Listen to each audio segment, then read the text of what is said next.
Europe 1, 7h53, Thomas Soto. Évidemment, une affaire fait écho à l'autre. On va parler d'Orlando avec cette tuerie, là encore, au nom de Daesh, dans un club gay. Danny Cohn-Bendit, bonjour. Bonjour Thomas. J'imagine que vous partagez l'émotion liée à cette et même à ces tragédies ce matin. Oh non, mais on vit dans une sale période.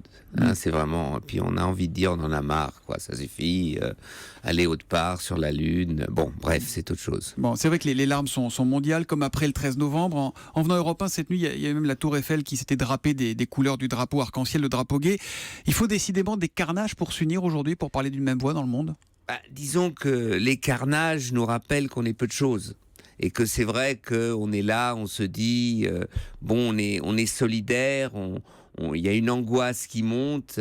Et ce qui est terrible avec Orlando, c'est que on dit c'est Daesh. C'est même pas eux qui ont commandé, c'est une idéologie qui diffuse, qui fait que n'importe qui peut, à son compte, reprendre. Alors, le tueur d'Orlando, donc, il aime pas les homosexuels.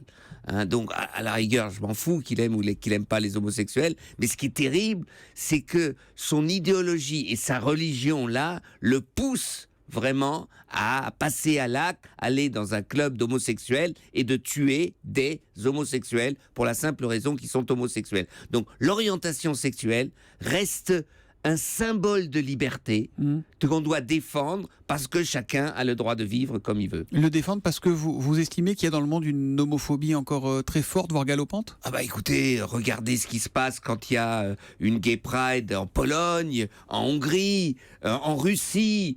Je parle pas de l'Arabie Saoudite, je parle pas de tous les États. En Israël également. En Israël, à Jérusalem, non. À Tel Aviv, elle est formidable. Et à Jérusalem, vous faites tabasser si vous êtes homosexuel. Les religions, il faut le dire comme ça, les religions ne supportent pas l'homosexualité. Mais pourquoi ?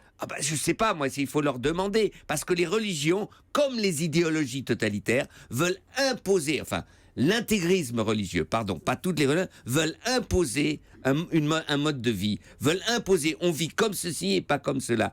Et les homosexuels deviennent le symbole de la liberté de vivre comme on veut. C'est un progrès civilisationnel, ça a mis du temps chez nous, et je crois que Orlando nous montre, et les manifestations qu'on a vues, je ne sais pas si vous avez vu la manifestation à Kiev, où il y avait 400 homosexuels protégés par, 1000 policiers pour qu'ils puissent manifester dans Kiev. Enfin, on marche sur la tête, donc on est dans un monde qui marche sur la tête. Danny Cohn-Bendit, qu'on retrouve tous les matins à 8h10 sur Europe 1, et également le soir, pendant l'Euro de foot, de 20h à 21h dans le Danny Football Club, en direct évidemment. À ce soir, Danny. À ce soir.